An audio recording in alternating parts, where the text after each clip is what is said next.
Hello there. It's Mike. And it's Katie. It's episode 139. What are we talking about this week, Katie? We have the Jungle Cruise and the Suicide Squad. This week on Cup of Rad.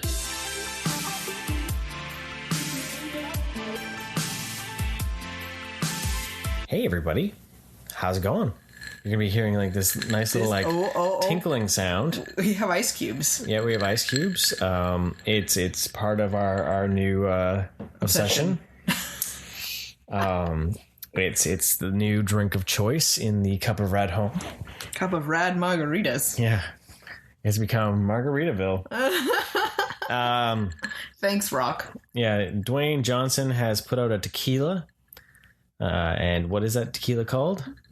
I'm gonna guess it kind of looks like Terramana. It is. Okay, there you go. Not too much fun. That's good. It's a fan-frickin-tastic is what it is. Yeah, it really is. Like, it smells good. It tastes good. It's phenomenal. We've been every time we watch something with the Rock in it, we have been drinking.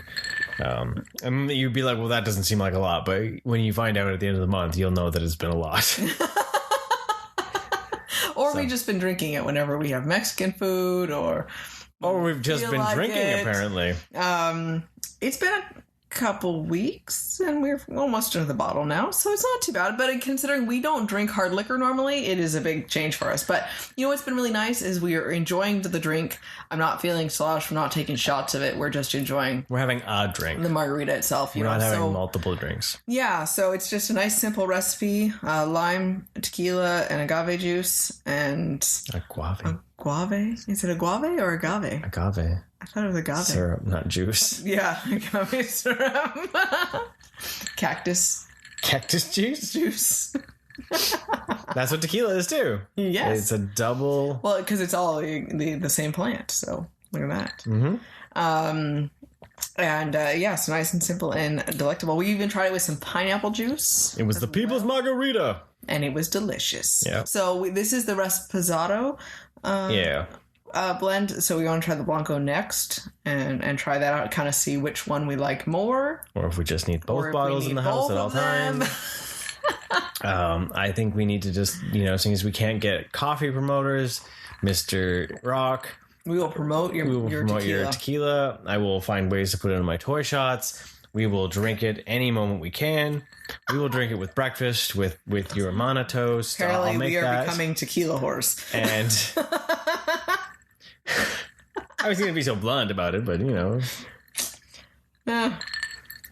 so that's what we've been up to. Yeah. Drinking tequila. No, I went camping. You went camping. I went camping. Yeah, guess what? You didn't even know that, really. You were just like, oh, our episode came out. Blah, blah, blah, blah. Yeah, we planned ahead. Mike was at Rockstar on that. We were good on that. So, him and Kiddo went camping for 3 nights. Yeah. Out in the no service zone. It didn't feel like it should have been no service. It was only like 45 minutes away. Yeah. Right? But it was only about a half hour from our place, and all of a sudden service cut out. Yeah. That was unexpected. So I went out and visited them the first night, helped them set up, and hung out at the lake there for a little while. Was very sad I had to leave. It should have been, because it was beautiful. Yeah, I'm very disappointed because it was a really nice sandy beach lake. Clear lake. I'm very, very sad that I missed out. So next year, we will definitely be planning a time up there. So there was... Find some kitty sitters and we'll be good to go. It was a sandy beach, which was really nice. It was warm, which was really nice too, right? Mm-hmm. For the most part. And I did go swimming in the lake because there was a lot of smoke from a fire in Washington. I'd heard from one of the other campers that a lot of people had come for like a day, and then someone wouldn't even set up their stuff. They just peace out. Oh, wow. It wasn't even that bad. It wasn't too bad, actually, so I was surprised. Like, granted, our garage does smell like campfire, and we're not allowed to have campfires. That was strange. I got in the vehicle after you had come home, and I was like, wow, it still smells like campfire. Yeah, so we still had that, because the one morning, I actually woke up suddenly, because it was like a bit of a surprise to smell fire. It was just the smoke rolling down the valley, across the lake, right? So the smoke was always the worst in the beginning of the day, but then it would dissipate, and usually around 3:00 it wasn't too bad. But we had a lot of fun. We found a haunted cabin per se, and that was kind of creepy to see. Yeah. It seemed like very dilapidated, but yet it had brand new flowers out front. And there was tons of like stuff that was like flip-flops, and so someone was staying there, but they just like died unexpectedly.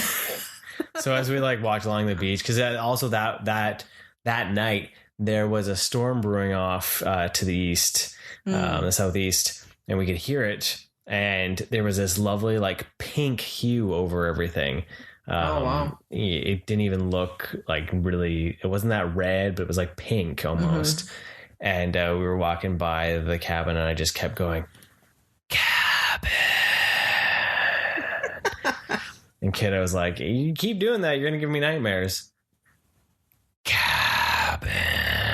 Nice. Yeah, there's no nightmares, though. No, that's good. So we had glow party rays because we can't have a fire and we don't have a portable fire pit. It was really dark at our campsite, so we had lots of glow sticks. So we had a lot of glow stick dance party. No dance party. No, it was actually not a dance party. It was just hanging out in the chair and flinging them around. We threw them like frisbees. Nice. Because we made little like frisbees out of them. Always good to throw things in the dark. They were to go glowing. I know, I guess. Giant glowing discs in the middle of the dark. I know. It was pretty easy to find them. I'm not saying how to find them, but just finding not tripping. But then that's the mom in me, I guess, kicking in. Oh, my goodness. Oh, none of it came back missing any limbs. So no, you're good. Yeah. Didn't get eaten by chipmunks. There was a lot of them there. There was a lot of chipmunks. Yes. There was a lot of chipmunks. There was a lot of mice, too. Yeah, and Mike's not a fan of mice. They're like the field mice with the big fluffy tails, but like still... Not okay. Freaky. Chipmunks I can handle. Squirrels I can handle. But mice, oh. So oddly enough, when we took our tent down, there was a squirrel tail under the tarp. Just a squirrel tail? Oh my god. It was How did we miss that when we put it on? Up. I don't know. That's weird. Oh, it was gray. That's creepy. In the gravel. That's disturbing. Right. So. You guys are sleeping on the corpse of a squirrel. Ancient squirrel burial ground. A squirrel will follow you home. Nice. So yeah, that was yeah. Well, we have another camping trip coming out. I actually get to come on this. That's right. We're going camping. Different location. Not to the beautiful lake. Yeah, to another boring lake that we always go to. Our usual hunt, but it's like 15 minutes from the house. Yes. So it's kind of nice, and then we can still, because we weren't able to find any kitty sitters. And it has plumbing. Yeah. So I will tent camp, no problem. I am okay with relatively living outdoors, but I like plumbing. Well, you know what's weird though? Okay, so the one we were at was not the best for the plumbing, because it was outhouses, pit toilet. But me and Kiddo have camped over the last couple of years at a couple places that were pit toilets that were not nearly as terrifying as these. Yeah.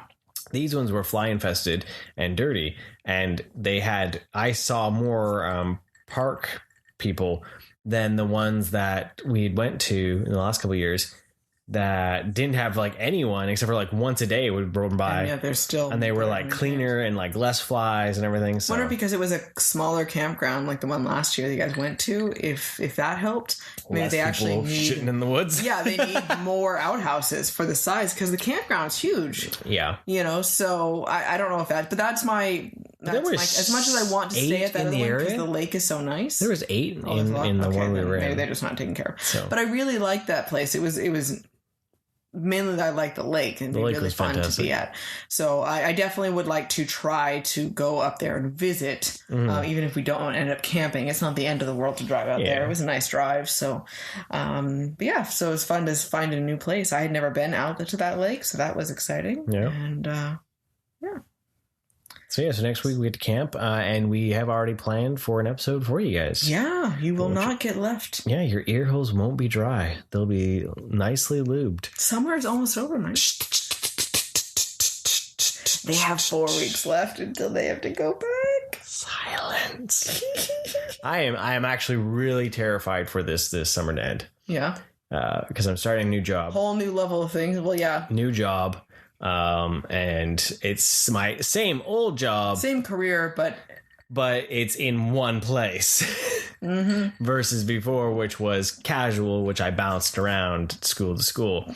Now I'm in one place. Yeah. Starting September. So that will be a wild experience to have that added responsibility. Yeah. And to go. You forward. are the go-to person rather than just filling in and getting to claim. It sounds bad, but a certain amount of ignorance of what's going on for things, right? Yeah. You go from being like the cool uncle to now you're the dad. Yeah. That's basically what's going to happen. Oh, that's a good way of thinking about it. Where you're just the guy that comes in and gets to be like, sure, we can do that. To now being like, crap, I got to figure this out. I got to follow rules. I always follow the rules. I'm just joking. I'm just going to drink my margarita. Screw you, kitty. I'm going to make sure I got tequila at home then. I know, right? No. But yeah, no. That's the only thing I'm a little like, Yeah. I'm like, but the summer's gone by fast. Especially because we've had a lot of heat waves. And we finally actually had some rain this weekend, like substantial rain. Not substantial for normal here, but still finally really broke the 50 something days of rain, really, because yes, we broke a record, but it was we didn't. No, we did. I saw it. But it was just like a sprinkling of rain. It was like nothing really. So it's been like 50 days without substantial rainfall. And that is completely just not heard of. And so it was nice to actually see the ground wet. The plants desperately need it, but then fires desperately need it. Because we're in just massive crazy shutdown of everything. The fire risk is insane. But we have another heat wave coming at the end of this week. So oh my goodness. Yeah. Which is unusual because it's been like crazy hot. Yeah. So good times. Yeah. So we're watching movies while we can. Real. Yeah, right? Yeah. Because we have a saga that we're working on.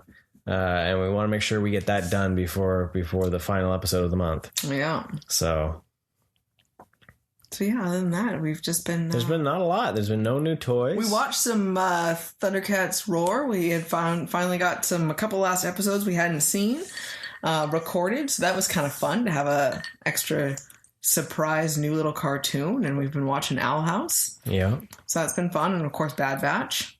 Yeah. The Bad Batch is almost over. We only got one last episode left. So that's... at least we'll get to watch that before we go camping. Yeah. Which is nice. So that we won't have anything, won't see any spoilers. I watched lots of movies while they were gone. That was my go-to. I played a little bit of Sims, and I watched, I watched Pitch Perfect 2. I watched She's All That, and I watched Grease. Okay, can you take him camping? I didn't watch camping? Dirty Dancing. Aren't you proud of me? I don't know if I'm proud of you. I'm just like, can you take him camping so I can get this experience? No. But I can... How is that fair? Because I'm not going to go camping with him by myself. Oh my goodness. I'm just going to drink my margarita.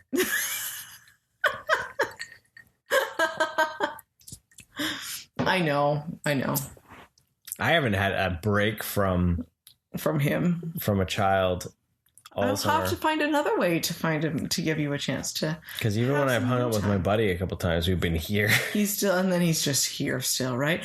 But yeah, so I guess I was all excited about it. But no. I'm excited. I'm excited for you. That's an epic amount of movies to watch in such a short amount of time that I'm not quite entirely sure how you were able to pull that off and still make it to work. Because I was up till midnight every night. I don't know how I made it to work. And yeah. Here. Usually when I'm home, it'll be like, hey, you want to watch something? We can watch something for 20 minutes, Mike. I'm like, it's 9 o'clock. She's like, okay, maybe 45. I go away. She's like, movies. Well, in your defense? In my defense, I didn't go to the gym. So I didn't do that. Gads. I know. I even did my bands. I know, right? I didn't run, but I did my bands, but I swam. Good job. So. Good job. Yeah. I made food. I appreciate how much Mike does for me, in the mornings for making breakfast and taking care of me. So that was good. I was very happy to have him back. I bet. Yeah. I bet. It's a good time. How did you feel about that, Mike? It was okay. It was okay. Oh, it feels like you got something to say there. No, not at all. No, it's a trap. But yeah, there's no new toys. We still have not seen the Masters of the Universe stuff up here in Canada. Yeah. Which is really disheartening and sad. And I'm like itching for my next plastic hit. So, but we did watch something. We watched something at home.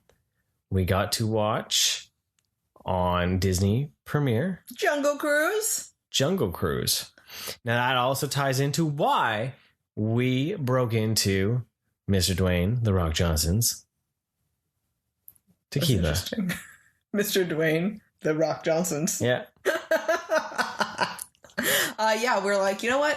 I don't even know what got us thinking about it. Because he posts about it all the time on Instagram. I know. Okay, well, because we looked at it, and usually when we went to the liquor store and we started talking about liquor. Go ahead. No, because I looked at it and I had said I liked that their margarita was simple. Yes. The margarita was just the lime, tequila, and agave syrup. And be easy enough. Versus like triple sec or like agave. Frozen drink or juice. The rock juice. The rock juice. This is his sweat from his workout. Rock juice. This is his sweat from his workouts. Yeah. This is what. Yeah. This is the rock sweats. Okay. Yeah. This is what he sweats. They just bottle it off of his body. Lick him. You walked right into that one. You just didn't know what to say. So, anyways, I was impressed by that because so many, and then I was looking at some of their other drinks that they had recipes on their things, and it wasn't a lot of like liqueurs or syrups or that. It was a lot of more just like, and simple, like almost whole-esque ingredients. If that sounds right. Like, so it just was kind of nice to see. And we were like, okay, well, we'll give it a shot. Well, we saw it and we saw our liquor store carried it. And we already had taco salad type stuff planned for that night anyway with it. And we just thought, it'd be kind of a perfect little storm. We've been talking about margaritas. Yeah. Rock movie, Mexican food. And when I cracked that bottle open, it was like smooth. It was just like, oh my goodness. It was like heaven in a bottle. Yeah. I smelled that and I didn't want to stop smelling it. It was that smooth. I like the little plastic stopper in it, that it's not like a twist cap or something. It feels fancy. It's the most I've spent on it. It's not a cheap bottle of tequila, too. I mean, there's more expensive ones by all means, but but it's a nice kind of middle of the road. But it's smooth. So yeah, it's easy drinking. So we were very excited to watch the Jungle Cruise. Watch Jungle Cruise. Yeah, there's no the. There's no the. The Jungle Cruise movie. Is that better? I didn't really know what to expect from it. I went in with just open, like, it should be fun. It looks like a good adventure. It should just be just simple. I'm not, expecting some hard-hitting, intense. And that's what we got. We got super fun. Yeah. I was super fun. Yeah, totally. It's basically like they took the aesthetic of the African Queen, the old Humphrey Bogart, Audrey Hepburn movie. Mm-hmm. And which is what the Jungle Cruise ride was based on. Yeah. And they then slapped it into The Mummy meets Pirates of the Caribbean. Very much so. I got Mummy vibes from the very beginning, especially the way the characters are set up. You have the strong female who's out to prove herself, who understands and is interested in the adventure, but the world doesn't want to listen to her because she's a woman. You have the sibling who is trying to help her out with things, and you have her, kind of bumbling and finding her place in it. So it was quite funny how very much like the Mummy it really was. Oh yeah. And then you have the supernatural legend aspect of pirates felt more like that, even more so than the Mummy. Yeah.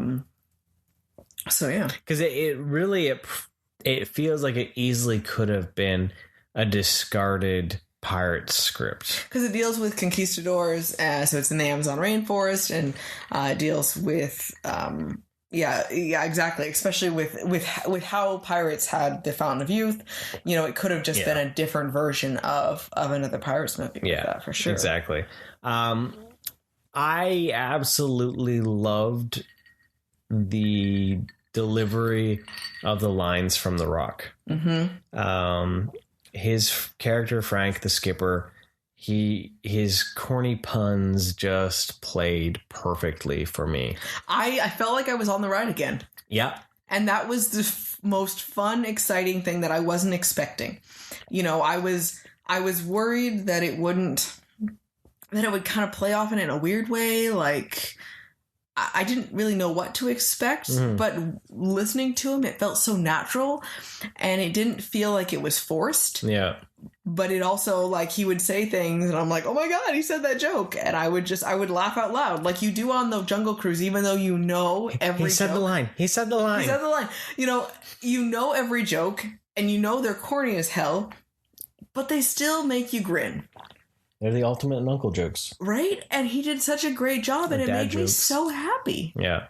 You know, and that was just such a pleasant surprise. Yeah. And that starts it off quite early in the movie, so it was the first part of the movie is the strongest part of the movie. Yes. Because it deals more with the actual, like, you know, jungle cruise aspect. Yes. As they're going down the river. Once they get more into where they realize the path they need to go on, it gets a little bit more pirate-esque. Yes. With a lot of swinging. Lots of swinging. On vines. Comes a little Tarzan-ish. Yeah. But it was a fun movie. Like, it was, you know, it was actually a pretty solid adventure. You know, action. You kind of think of a little bit more like Mummy, Indiana Jones, like solving temples and paying attention to things, and I like the twist that was in it. It was unexpected, and you know, I don't want to spoil it because I want to be able to. You're looking for the twist. I know. You never know what it is. And I liked the way that the story progressed and how it turned out.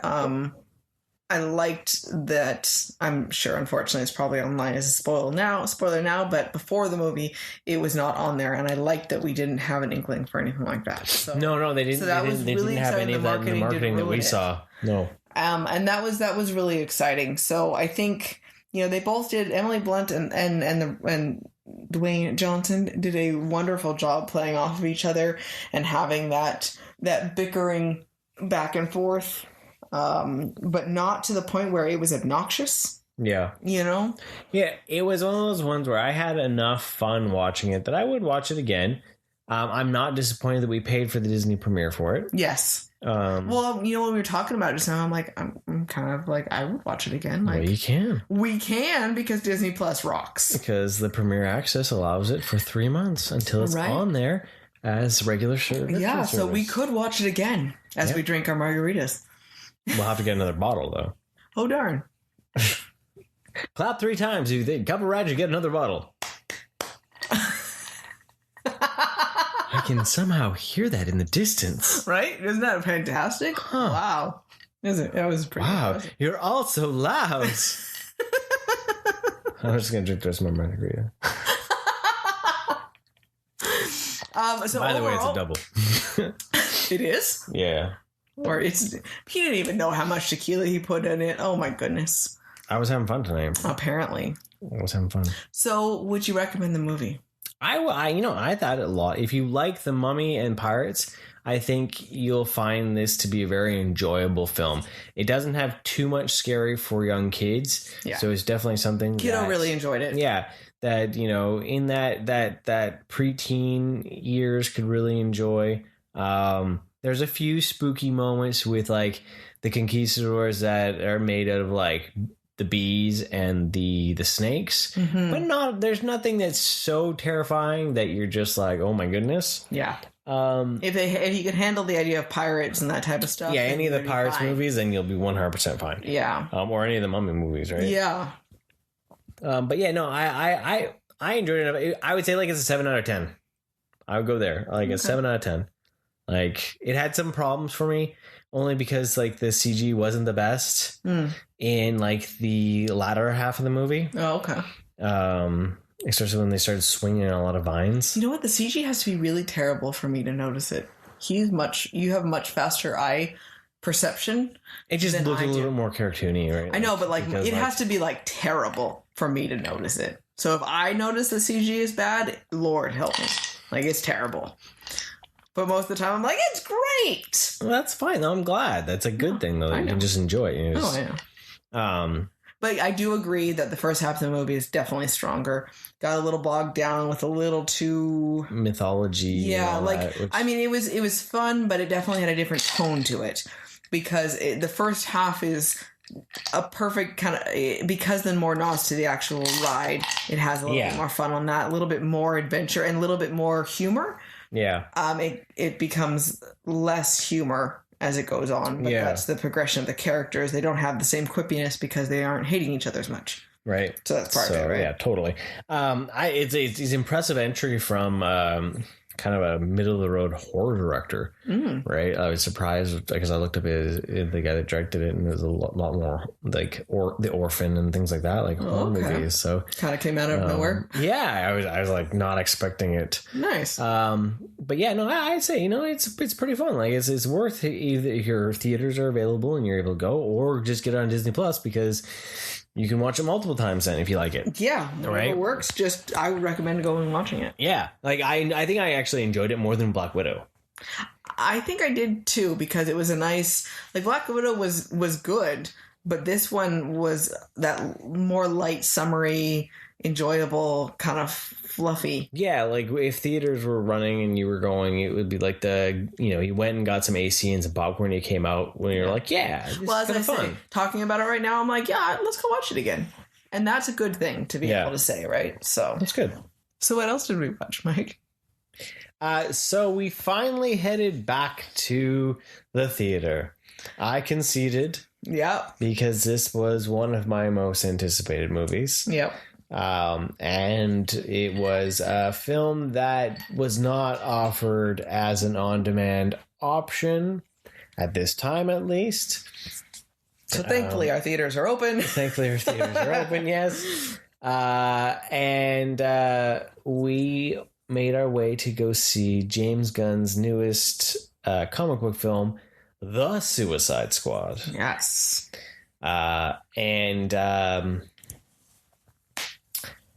I know we talked about not wanting to go back to theaters, but I was really excited to do it. I'm glad that it was a good experience to go back. I'm just going to say that with the people and there was 8 people in the theater at noon on a Saturday. And it was beautiful. And we had auditorium that would have held 300. Yeah. Which was sad, but at the same time, it was wonderful because no one was interrupting and everyone was there. The closest people were 12 seats away. Yeah. So that was a great experience, that alone. And you could tell everyone was there for the movie. Yes. There was nobody on their phone. There was no... And we got popcorn and Kiddo wasn't there. It was very exciting. So we got to go because... So James Gunn... he had gotten under fire for some past stuff, so he was fired by Disney, and no one would touch him. Big mistake, Disney. And Warner Brothers scooped him up because originally they had wanted, with the original Suicide Squad, wanted Jane that feeling. That's what happened to David Ayer's film, was they decided they wanted to add the pop music and change some coloring and blah blah blah blah blah. Financially, it was a huge success back in 2016. Mm-hmm. Critically and even fan ways, it was a bomb, right? I really enjoyed it still. I still have a lot of fun with it. Even though Ayers came out and said it's not his cut. Yeah. I kind of would love to see his cut. Oh, yeah. I would love to see the cut that he says that he made more of a dramatic movie. I can see the flaws in it by all means. Yeah. I'm well aware of it, but it was still fun. It was something different. For DC, it was something different. Yeah, it was silly, goofy summer fluff right at the time that was needed. Yeah. In August. By the time August comes, you sometimes need something. But yeah, I was really excited for Gunn to do one because I was hoping it would kind of have that Guardians of the Galaxy feel, and with all the trailers showing the weird, what you refer to it as E-list characters, I was hoping he would have that same magic of bringing people onto the screen that we could have cared less about before, but now he's made us care about them. Yeah. And I was hoping with the banter and and all of that we would find that magic. So I was really looking forward to it. And then you look and you see that he was able to make it R-rated. And the fact that many times he had said that there was really no interference from any studio executives. He was pretty much allowed to do what he wanted. Yeah. So that being said, the Suicide Squad is what comic book movies should be. Yep. Fun. Yep. Big, explosive, crazy fun. I absolutely loved every moment of that film. I cared about characters. I don't even know who the fuck they are. They're not even in my essential encyclopedia that was printed in 2004 by DC Comics. And all of those characters were created except for one before then. Yeah. So they should have been in there. So, and I know about some of them. I loved it so much. Yeah. That was one of those things where I wish I'd been able to go home and watch it again. Like, that's one of the moments where I'm sad. I wish I had the on demand. I was hoping it was going to be on demand, so we would get the chance to, because like video on demand, you get 48 hours to rewatch as many times as you want. Versus like the people in the States that are super friggin' lucky that they have it on HBO Max, just part of their subscription, and they can watch it as many times as they want. Yeah, you bet. Like, by now, I would probably would have watched it 3 times. Yeah. I would have just been like... No. I actually considered saying, so you want to go see it again? I would in a heartbeat. I really actually did. Do you want to just go? Sorry, guys. Peace out. We can make the 9 o'clock, right? We can just, we can just go. Oh, yeah, no big deal. Yeah, no probs. Okay. No biggie. No, I would like, this is the first movie in a long time that I've been like, I want to buy this. Yeah. I want to be able to watch this again. I don't think I have enjoyed a comic book movie as much as this since Guardians of the Galaxy. Yep. Well, because it shows. It had comedy. It had weird quirkiness. It had one just fantastic on point dialogue, which is what he does great, I think. You cared about characters that you were surprised to care about for reasons that you didn't quite expect. We both, especially you, said this was the most you've enjoyed Harley Quinn. Yeah. I myself as well. I think I wanted to love her no matter what because I love the character as herself, but I had to change my expectation and feelings towards it because an acceptance that it was a completely different Harley than I was used to. Yeah. That being said, I don't dislike her other versions that she's been in the movies, but this one... Well, she's been the shining star of all. Yeah, she was part of this team. She was not too much in your face. But she was really full of heart and you really cared about her and you felt like she was very sincere, I think, in the way that she talked, but very honest and open still too. And I think it was just a really refreshing that she wasn't just the only one right there in your face and just saying stuff for the sake of saying stuff. Yeah. And yeah, it had intense action. It had heart. It had drama. It had... Holy crap, I can't believe they just did that moment. I am so glad that with the fact that he has said that all bets are off, no one was safe, that actually was a truthful statement. Yes. There was no... Because I was kind of afraid that it wouldn't really live up to that. Yeah, right? But there was consequences. There was real things that happened. Yeah. It wasn't just empty threats. Yeah. They are the Suicide Squad for a reason. And they showed you in that opening scene... I'm kudos to James Gunn for killing people in the first 5 minutes, killing most of the people that they advertised. Yeah, there's very few people, and you know what? Kudos but then continuing to kill. Kudos on the actors too. And you know what? You talked about the idea though that how many of them James Gunn has gotten a good reputation then among working with actors. Yeah, because there is well-known people that were in this movie that died in the opening scene. That said like 2 or 3 lines. And it's great to see that they care enough for him and the art and the story to be okay with that. Yeah. Just to be in one of his films. And it's interesting because, for the longest time, I was like, oh, well, they're too big of a name. They're not going to die. Mm-hmm. And I liked that this wasn't the case. Yes. Because it was like, holy crap, I know those people and they died. Like, wow. And like, you didn't expect that. You're like, you were expecting it. Well, you know. And you know what, till the because very when end, it came down to the first Suicide Squad, it was just the one character that died. Mm-hmm. And he was a lesser known actor. Yeah. So it was like, oh, okay, well, he's gonna go. That one has too much makeup on. They can't afford to kill that one. Right? It was too much. It was like, oh, well, this one makes the most sense, and all that, you know. And I felt to the very end that I did not know who was going to survive, and I thought that was really impressive because it really shocked me at the end. I'm like, okay, these people are safe. Okay, wow, they actually have survived. And it was to the very I leaned end. over at one point. I'm like, I don't know if that one's safe. Yeah. Like, I'm starting to feel like that one's going to go. Right? Like, just the way the dialogue was going, too. Yeah. Right? So I just, it was super fun because it wasn't predictable. And thinking about that for something that you kind of assume is a fluffy, like, throwaway puff piece, it wasn't predictable. And so many movies are so predictable now. Yeah. And that's just when we're talking about that right now. I think that's one thing I really, really liked is I didn't know what to expect from it. I knew it was going to be a good time and it was playing out that way. But you start making theories and making, you know, I wonder if that's going to happen. Oh, okay, this is going to, okay, this is probably where this is going to go. But you never really knew. Yeah. And I loved that. Well, like as we walked out, I leaned over to you and I said, you know, you're going to hate me for saying this, but I'm going to need all those toys. Because I am not in the least bit surprised. You know, it's one of those feelings where, like, I went, I saw it, and I enjoyed characters, and I want something. Yeah. Like, that's me as a person, a collector, that it's like, you know... Oh, I want new Harley Quinn stuff. Like, it's just that feeling of, like, I'm so jazzed by the film itself that I'm like, I want to spend more on this version.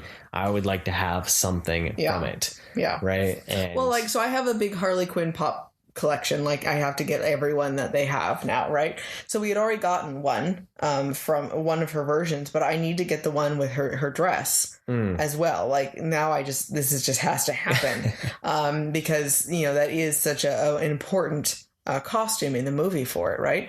So what was your favorite character, you think? Or a couple favorite characters? I don't know. Gunn has a knack for making you care about characters. Mm-hmm. Even like Guardians, you know, his dialogue in Guardians 1 and 2, you care. Like, the only thing with Guardians is I took a shine to Rocket, right? Mm-hmm. This one I hadn't really taken a shine to anyone per se. But I really like John Cena as Peacemaker, and I shouldn't. Yeah. At the end of it, I shouldn't like him. Yeah. But you know what? The smile on his face right now, he's just like this stupid, giddy, excited. And you can tell. And that's the great thing about it is John Cena did a fantastic job with the character as well. And like that one scene where he goes ahead and he shoots that guy, and Bloodsport was like, he's like, non-lethal kill doesn't count. And he goes, exploding round. And the guy explodes. Right. He's like, then Bloodsport's like, show off. He's like, it's not showing off if it's as dope as fuck. Right? And I'm just like, that's amazing. Right? But even, you know what's great is that Bloodsport's like, okay, yeah, you're right. Yeah. Right? Like, he agreed with it. That whole scene right there, the two of them talking, I think when they the going through the freedom fighters. Yeah, I think that was one of my favorite scenes of them because it's so brutal. Yeah, you shouldn't be okay at all with what they're doing, but it's just a like big holy crap, dick swinging match. Yeah, where they're trying to outdo each other, killing these people. Yeah, and it's fantastically done with how much you're like, they are the bad guys and they are just doing their thing to get to the end. I really liked King Shark. Yeah, I really did. And because he's just, you know what? He's not dumb, he's just a shark, let's be honest, you know? And he actually changes and grows through the movie. And I think that's what's interesting. Yeah. Is he actually has growth. Yeah. And he's just like more of he's like a just developmentally challenged human. Think of it like that. And he's experiencing things, and he wasn't just this big dumb oaf or anything like that. And I think, you know, he the way he was portrayed, being even just a shark, the way he was shot, he had emotion in his face, and you wouldn't have expected that. And I was just pleasantly surprised he was just like, oh, he's a little shark man. And I don't know why I would have possibly thought it was adorable, because then he was also eating people. And the scene where he rips a man in half is like probably one of the most beautiful film scene in that movie. It was with the rain and the light, like the light, and he just literally just he ripped a man in half, and it was just like, holy shit! I can't believe that just happened. That was amazing, right? There was way too many, not way too many in a bad way. There was so many moments in that movie where you laughed and you were feeling bad at the same time that you laughed because it was terrible. Yeah. And it was still fucking epic. Yeah. And that was what was great. Yeah. It just felt so much fun to be like, holy shit, that just happened. Well, see, like this is the type of movie that I grew up on. Right? This is the B movie that I would have watched on a Saturday night. Yeah. Like, it's violent. Like people seem to forget about all those movies through the 80s and 90s that were just stupid, violent, and great. Like the Tarantino, like the From Dusk Till Dawn. Like, this is what this is now. This is the Dusk Till Dawn feel of like just violent and foul, but in a good way. Yeah. This is almost better because it actually has character development and heart. Yeah. Which is wild to say, isn't it? And that's what I think Gunn really does good with. And I think with this Suicide Squad aspect is you're not really rooting for an evil person anymore, generally, right? Like, they're been caught. They're not in a position now where they're just running amok at the same time that there is still a villain in this movie that is worse than them. At that moment. And it's okay then to be rooting for them to do what they're doing, because there are still scarier people out there that you want to see put down or fail or something like that.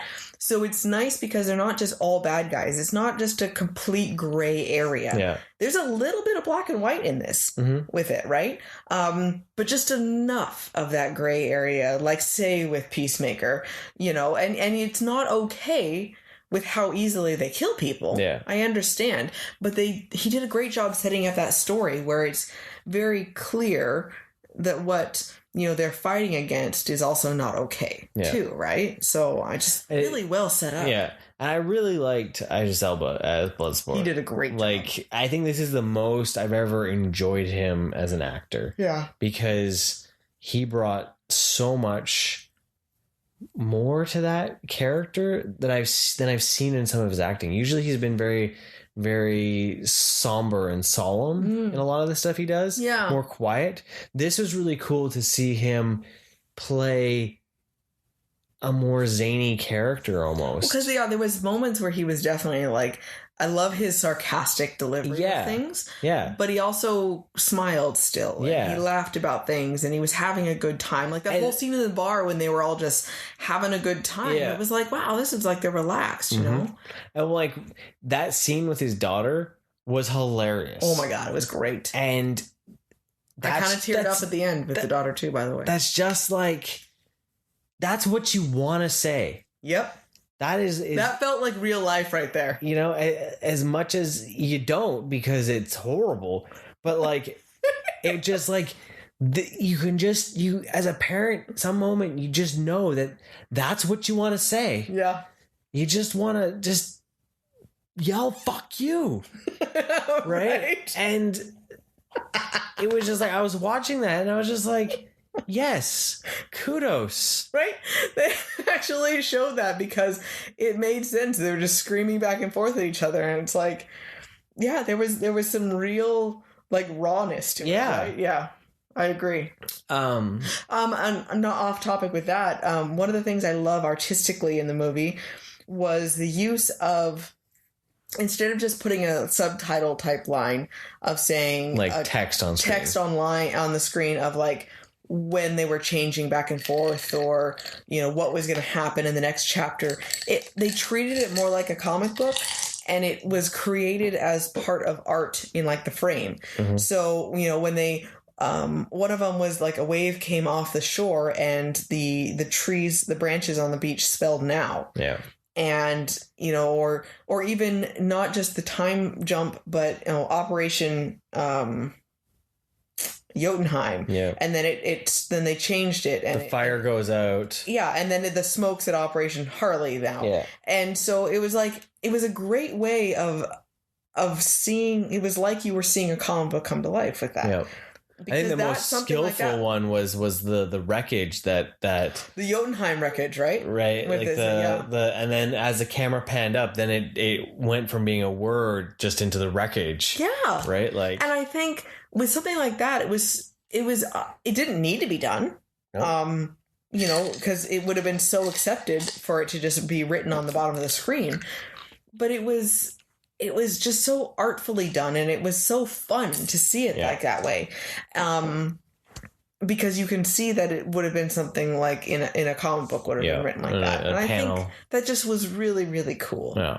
And then it continued to do that throughout the whole movie. Yeah. Oh my God, I love this so much. Well, as much as they say that it wasn't necessarily a sequel to Suicide Squad, mm-hmm. or even for some reason Birds of Prey, it felt like it easily could be. Mm-hmm. Like it flowed, and I have no problem saying that that's part of the timeline. Well, because so Harley says, they're like, "Oh, what are you doing back in prison?" Yeah. She said, "Oh, road rage." Yeah. So why couldn't it have been after Harley Quinn? I mean, Birds of Prey, because in Birds of Prey she's driving. Yeah. So it literally could have happened in that same. And then the relationship with Flag and all that with her, like. There's no reason. Like easily, like I have no problem. I enjoyed the Air Suicide Squad mm-hmm. enough to be like, hey, this is just a sequel. Yeah, and I can accept that, and I can feel fine with it. And I think it gives better credence to Harley if it actually all of the stuff was all connected. Yeah. So. Well, but just that idea that guess what? Everything doesn't have to look the same. Yeah.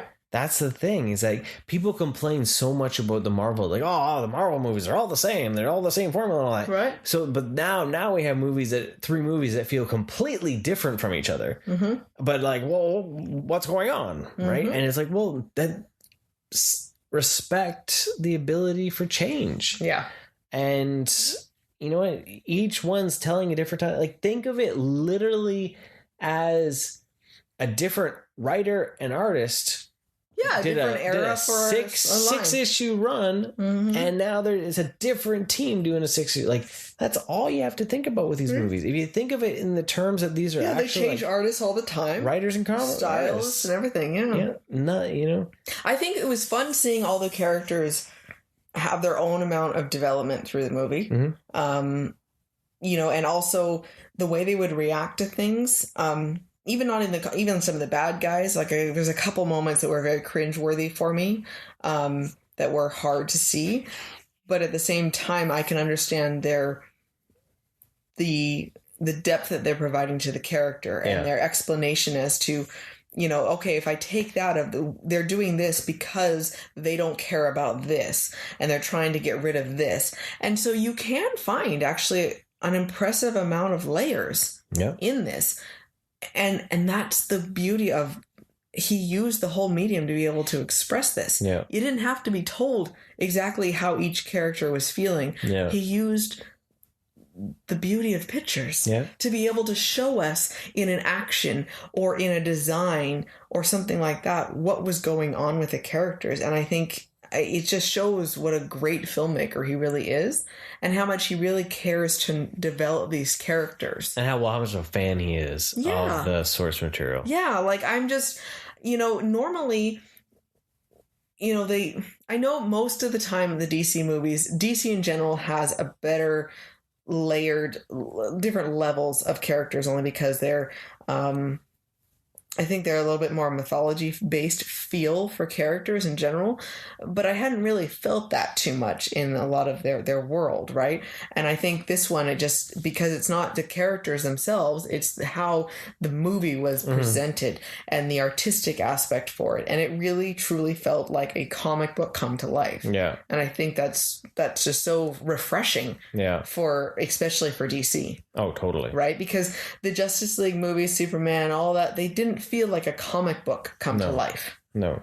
And this just was a whole new level. Yeah. So. Oh, totally. Like. So we're going to go see it again. I don't know. You have to tell me.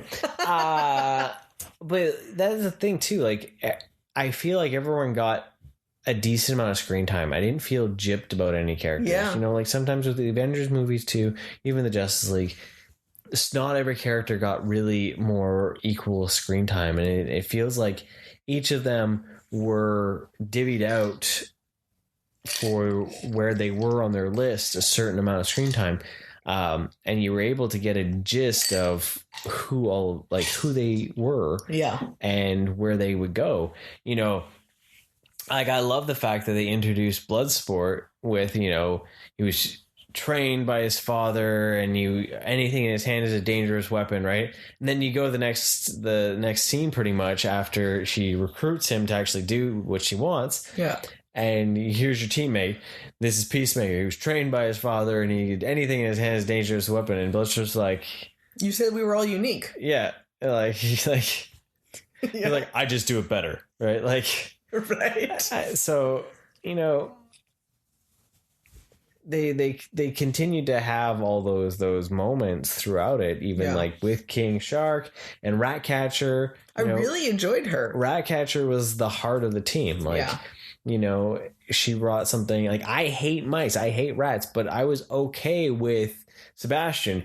Now the horde of mice the rats that they used, that gave me the heebie-jeebies. That was a very horror-esque moment for me. I totally could understand Bloodsport in that moment. Like, I could connect to that moment of just being like, oh my god, this is disgusting. Okay.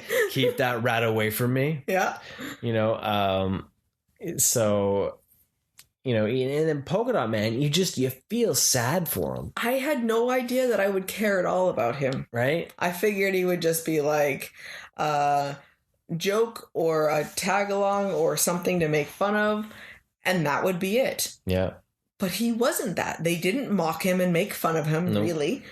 And all you did was... He was only made fun of in prison when Calendar Man called him a pussy. Right? And you don't...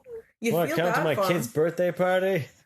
And, yeah, they did such a good... They took him serious. They made him a serious character. Yeah. You know? Because they made him scary. Yeah, he was scary powerful. Yeah. Right? Like, what his polka dots could do was terrifying. Yeah. So, you know, it was impressive because like there's like, I was looking at Hot Topic for stuff and there was Polka Dot Man merch and I'm like, yeah, I'd rock that. I'm like, this is weird. Like, I would never have expected to be okay with that. With right? Polka Dot Man? Yeah. Like, so then you wonder, like, if he does do more Suicide Squad movies, like, what else can he find? Who can he use? Like, are they going to dig into Kite Man or Condiment King, or like, are we going to get some of those really like weird ones? Yeah. Right. I know they said that because, you know, it was supposed to be Deadshot, and then Will Smith had some conflicts and all that scheduling, so then they retooled the script, and Idris Elba then came in to be Bloodsport. So there's still the idea that they still hope that Smith will come back. I really think it would be cool to see those two face off against each other. Yeah. Because they're so similar. Oh, yeah. Right? Marksman and all that. I like there was memes about it, the idea of Bloodsport laughing because Deadshot needs a goggle or glass to be able to do anything. And so that was funny. The back and forth, right? Where they could just find something. Oh, yeah. Like, I could totally see those two. Bloodsport's weapons were amazing. Yes. The last gun that he used just kept getting bigger. And it kills me that Warner Brothers has put the stipulation in that their toys and figures can't have guns anymore. Yeah, that's not okay. And like, it's painful because like I saw his like cool like blasters and stuff like that. I'm like, oh, those would be so cool for the figure. Like, right. But no, it's it's not McFarlane that's doing it. It's a mandate. So when you look even at the Funkos, they don't have guns. Yeah. Right? Peacemaker doesn't have his gun. Peacemaker is only coming with his sword and his axe. Because swords are very peaceful. Yeah, well, you toast marshmallows on a sword, right? Yeah. I don't know. The stuff that Peacemaker did with his axe was a lot more brutal than anything he did with a gun. Oh, when he hit that person. The guy that was sleeping and he just slammed him 6 times. He just walked past him and smacked him with his axe repeatedly. Yeah. It was just like, holy crap. It wasn't even like a focus. It was like background killing, and it was so brutal. Or the fact that, Bloodsport burned people to death with the Boba Fett flamethrowers off his gut, right? Yes. There was a lot of death in this movie. Like, a lot of people died. Right. So what do you think about the fact that Savant kills a canary in his prison? So I didn't even really connect those together, but then, because Savant is from Birds of Prey, and he was in the run that I had read. Yeah, the Gail Simon read, because he was, in 2005, I think it was. So, so he was in that, and because I noticed with this, it was cool that they had his long blonde hair and everything like that. And then I didn't Michael Rooker plays him.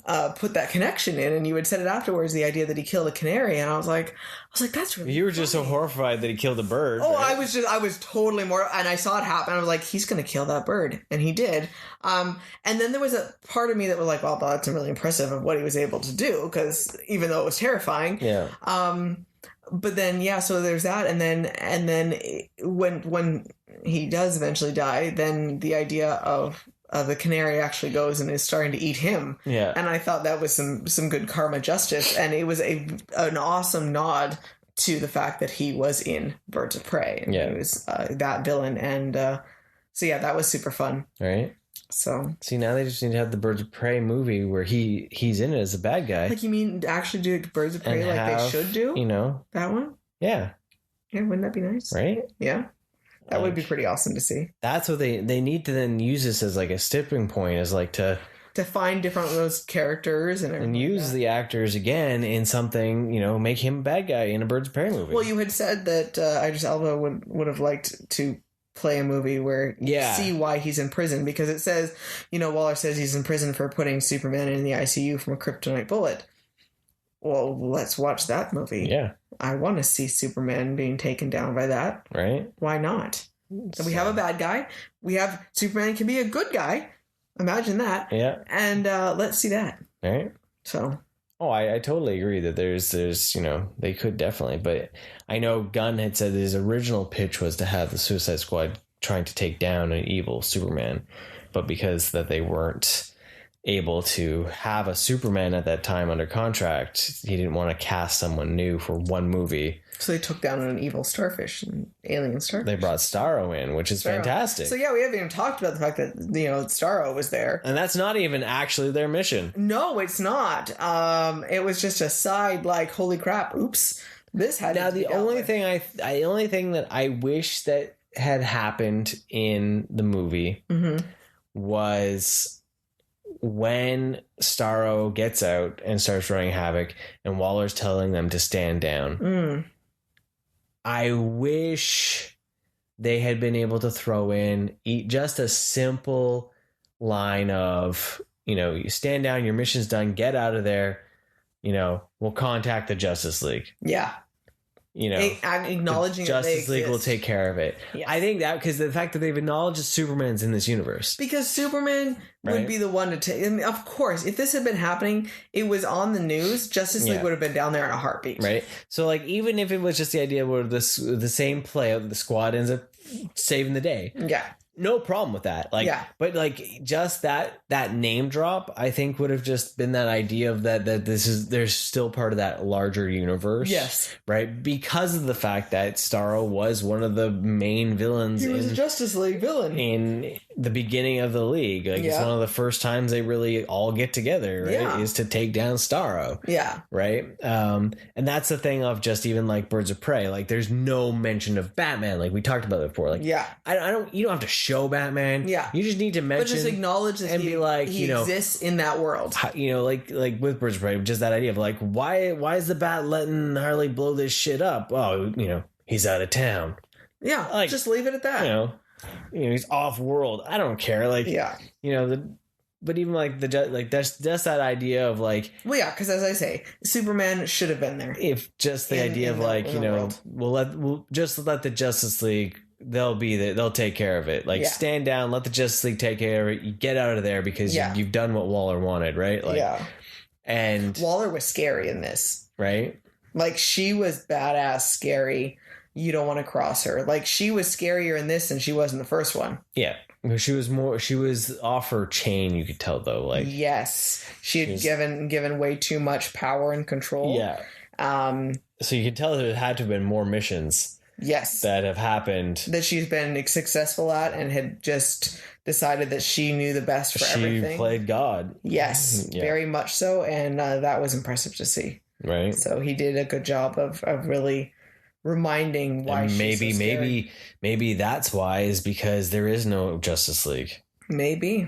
And she's just like, I'm the shit. Yeah. With my Task Force X. And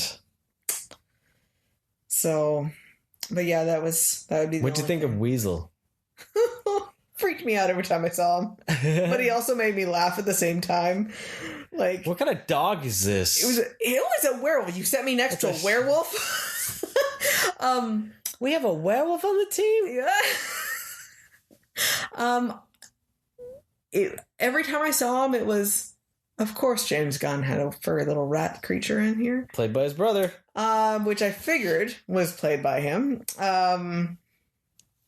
It was creepy and endearing all at the same time. Right? Yeah. That was what I thought about it. Don't worry, he's harmless. Well, he's killed 27 people, 27 children. Yeah, no big deal. Not harmless. Not harmless, but yeah, that was definitely like the what? Really? Did no one check to see if Weasel could swim? I really liked Flag in this. Yes. Joel Kim did a good job in Flag in this. It was cool to see him in the yellow t-shirt because that's how he's in the comics. Oh, okay. Yeah, nice. So I liked when they had to blend in their costumes. John Cena was in like dad shorts, cargo shorts. And I say that specifically because my father does wear those shorts, which was nothing's wrong with the shorts, but they were just too small for John Cena. Yeah. And he's like a crop top polo. And it was hilarious because he totally rocked them. And it's good stuff. Now, one thing I can say is that the music was a little overwhelming. There was a lot of music in this one, like a lot of actual music. But one thing that I thought was different with this is the music works really well for in the movie because most often it's coming out of a radio or something. In the movie, it worked really well as a sound, just like a listening. It doesn't work as well. No. Versus, say, Guardians, Volume 1 or 2. Like, you can listen to those albums and they just feel like they flow together. Well, because they were really well-known music, too, because they were old. But at the same time, the playlist that you were listening to was a mix between, like, regular songs and soundtrack songs. Yeah. But they were very harsh songs, a very different style. They're a lot more punky and even some more of a hip-hoppy rap. There was a whole bunch of everywhere. Yeah. Opposed to, say, the first Suicide Squad was definitely intense rap. Yeah. But they were all just songs, and they kind of have the same tone. Yeah. As a soundtrack, right? This one, it fit in the movie, but listening to it was like nothing in the movie. Nothing in the movie felt off. No. But as listening to the playlist that DC released was like it didn't, And I like that, just like in Guardians, though, Gunn made it as part of a layered in with the movie, where it was coming out of a song, of a radio or something like that. It had its source within the movie itself.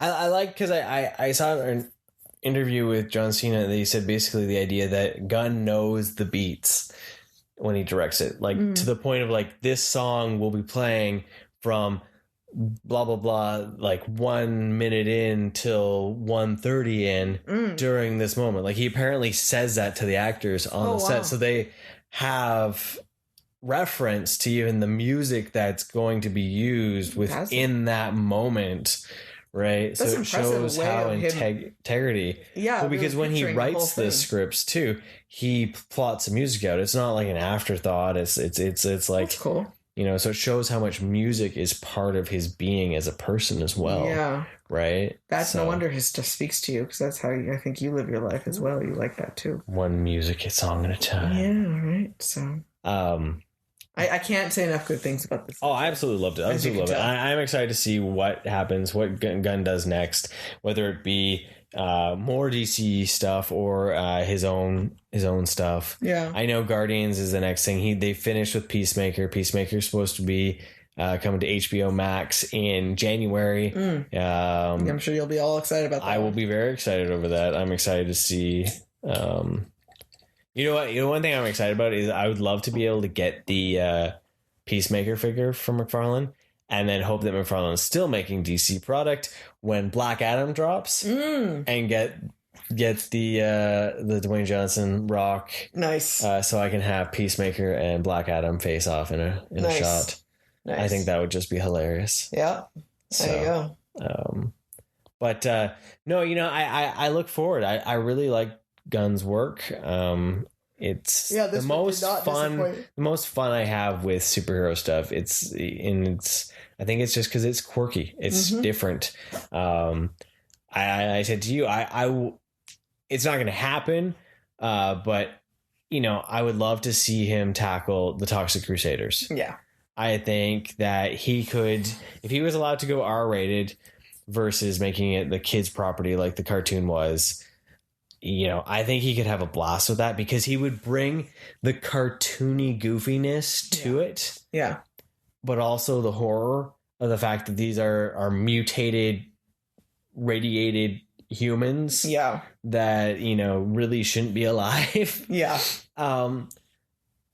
And with his Trauma roots, right? Like Lloyd Kaufman and someone else from Trauma is supposed to be in Suicide Squad. I never saw them. Yeah, there was a Toxic Crusader credit. So I wonder if there's like a poster or something up that I missed. So that's another thing to watch it for. Mm-hmm. But there was so much stuff in the background. There's so much stuff, right? Like Pom I can't remember, one that played Mantis. She's in it. She's one of the dancing girls in the club.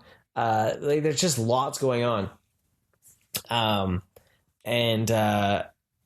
yeah, I think he would do fantastic with that. And I joked, I was like, they should just like fill the roster with like all these wrestlers that he's made into like movie stars, like, John Cena, John Batista and Cena now. Yeah. I think Cena could be a great Toxie. Yeah. Just because he's got that goofy grin. Yeah. And that's just that happy-go-lucky, just like, I'm a good guy. Like, But he can be super scary and badass too at the same time. And I think Batista would be a great Major Disaster. Yeah. Right? Because he's just got that commanding presence, that silent, commanding, like, soldier presence. Yeah. Right?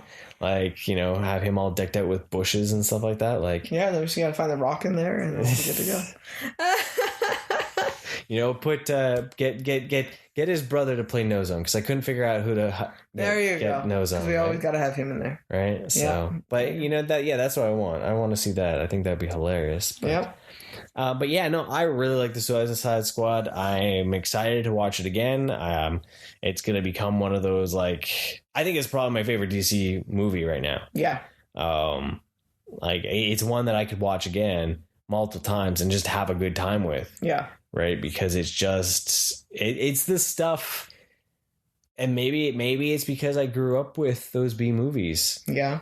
Of just like, you see a man's face get blown off and it's hilarious because you're just like, I can't fucking believe they just did that. Right? And oh my God. But yet then you care for everyone else. And like, when everything hits a fan and you think, well, no, this is the roster that's going to make it through. And then they start dying too. It's just like, oh my God. This really is a Suicide Squad.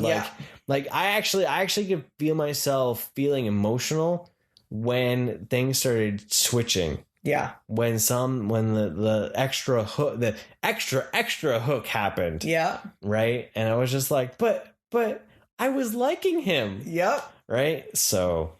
Oh, so good. Yeah. So totally worth it. Totally worth it. But go see it, or watch it on HBO if you've got it, or if you're able to get the theater. I know there's more lockdowns happening in places. Stay safe. Yeah. But it's totally worth it. Yeah. Totally worth it. So, yeah. There we go. I can't wait to get the figures. Yeah. I want a King Shark.